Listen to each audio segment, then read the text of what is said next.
অবশ্য তার পোশাক গয়লাকে ছেড়ে দিল ট্র্যাকটা ঠেলার জন্য। মালিক বসে আছে, গয়লা অনেক কষ্ট করে ঠেলার চেষ্টা করতেছে, কিন্তু কোনো মতে গাড়িটা সামনে যেতে যাচ্ছে না।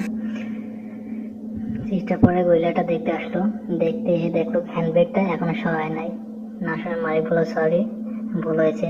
পিছন থেকে আবার ঠেলা শুরু করলো।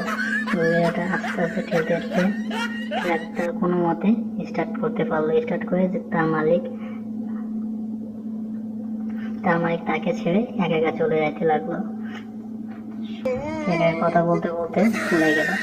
যাওয়ার পরে গয়লা একটা সাইকেল দেখার পরে সে সাইকেল নিয়ে হেঁটে ওঠার জন্য সাইকেল চালাতে থাকতো। সাইকেল চালাতে চালাতে একটা মানুষের সাথে দেখা হলো। মানুষটা অবাক হয়ে গেছে, একটা গয়লা কিভাবে সাইকেল চালায়। হঠাৎ করে সাইকেল থেকে লাফ দিয়ে ডাইরেক্ট তার খাঁচায় গিয়ে বন্দি হয়ে যায়। বন্দি হয়ে যাওয়ার পরে ট্র্যাকের সামনে যাইতে ট্র্যাকের সামনে চাকা লিক হয়ে যায়। লিক হয়ে যাওয়ার পরে কোনোভাবে সে চাকার নাটগুলো খুলতে পারছিল না। অনেক চেষ্টার পরে তারপরে খুলতে পারলো না। তারপরে গয়লাটা বললো আমি পারবো।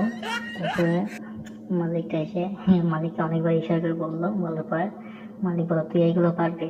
মালিক এইগুলো দেখে হাসতে হাসতে শেষ। তারপরে গয়লাকে খানিক্ষণ পর সে বললো গয়লাকে ছেড়ে দিতে বাধ্য হবে।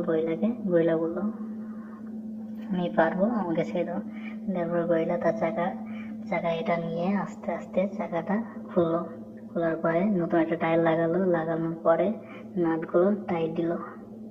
টাইট দেওয়ার পরে মালিক খুশি হয়ে তালি দিতে থাকতো। তারপরে মালিক আর গয়লা একসাথে দুজন যাইতে থাকলো। যাইতে হঠাৎ করে তাদের গাড়ি পেট্রোল শেষ। সে ভাবলো কি করা যায়। এখন গয়লাকে জিজ্ঞেস করলো কি করা যায়।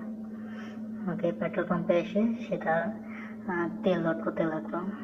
কাছে ছিল না টাকা, সেই জন্য সে অনেক বোঝানোর চেষ্টা করলো। ট্র্যাক ওখানে রেখে একটা নিয়ে চলে গেল। মাথা গরম হয়ে গেছে।